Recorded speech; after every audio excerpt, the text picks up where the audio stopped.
In this video, guys, we're going to look at how to avoid procrastination. Stay tuned.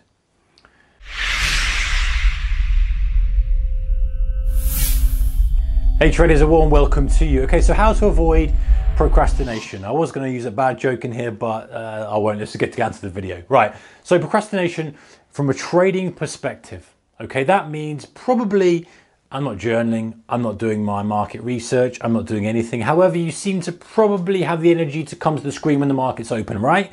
But you don't read the books, you don't do the study, you don't do the prep, you don't do the boring work, the stuff actually that makes you grow. So how do we get over that? And also, these are kind of things that I've taken from general procrastination books and things and posts and what have you, but they can relate to trading as well. So the first thing is to schedule time in to complete tasks. So if you have a calendar, a diary, something, you schedule that time in. You know, then you say, I'm going to do that and it never gets done. Whereas if you say, you know what, on Sunday morning at 9 a.m. till 11 a.m., I'm going to read through my journal, I'm going to do my trading plan, or whatever it may be, it has a better chance of getting done. It's not foolproof, but it has a much better chance of getting done if you put a time on it, you schedule it in, you blank out everything else, and you just do it when you're supposed to do it. That is a good start. Start by doing that.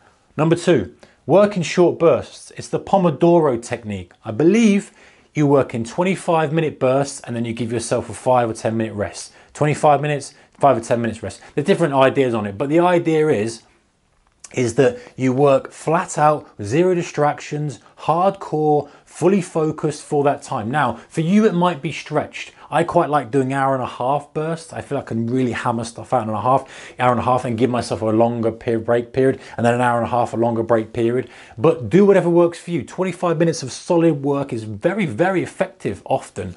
So have a look at that and do some Googling, have a look at different ways of doing it. But that's a really good way because it just gets you started. It's like, okay, it's scheduled, it's 9 o'clock, I wanted to do this, right. Okay, timer starts. When you've clicked that timer, the pressure comes on you to do it. You're not like browsing stuff on the internet, going to make another cup of coffee, doing this, doing that. It's like, right, sit down at that time, bang, start. Okay, now I've got to start and I've only got X amount of time to do it. All of a sudden, things start ticking, you start getting out folders, you start doing what you need to do. You do that chunk of time, your alarm goes for a break and you feel like, hey, I'm getting somewhere. You have your break, come back refreshed and you get momentum. Before you know it, you've done the time you said, you've done what you needed to do. Great little tactic that. Number three, practice mindfulness. So thinking about what's going to happen if you don't do this. Like, hey, listen, if I don't do this, I'm going to be in the same place, getting the same results that I've always got. This is the key to me at least pushing forward, attempting to push forward. I don't know if it's going to work or not, but at least I'm doing something to get me out of where I want to be or to get me to where I need to be. Having that in your mind and thinking about it at spells throughout the day before the schedule works well as well. Okay, number four, self-reminders.